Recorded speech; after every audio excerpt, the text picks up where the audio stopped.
57-তে শুরু হয়েছে এবং 57 থেকে আধা ঘন্টা 1 ঘন্টা চেষ্টা করার পরে ভাঙা হয়েছে ক্যাশটা ভাঙার পরে পুরোহিত আসার সঙ্গে সঙ্গে যখন দরজা খুললো তখন পেছন দিয়ে পালাই গেল, মন্দিরের পেছন দিয়ে পালাই গেল। তো এইটাই আমাদের একটা শহরের মধ্যে এত বড় একটা চুরি এবং ঠাকুর মন্দিরে দিনের বেলা সকাল 9টা, 9:30, 10টার মধ্যে এই চুরি, এটা অস্বাভাবিক ব্যাপার, এটা মানা যায় না। আমরা সরকার যাতে আমাদের কোনো একটা চিন্তাধারা।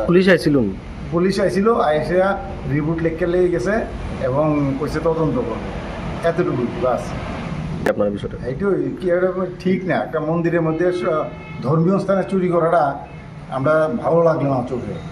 কারণ চারিদিকে আমরা তো সিসি ক্যামেরা আছে, সিসি ক্যামেরা তো দেখা যাচ্ছে যে কিভাবে চোর আসলো, কিভাবে ভাঙলো। হ্যাঁ, এইগুলি এখন যদি এগুলি উদ্ধার করার জন্য বা টাকা পয়সা চোরকে ধরা যায় তাহলে বোঝা যাবে কি কে সে, এটার প্রতি যাতে প্রশাসনের নজর থাকে। আর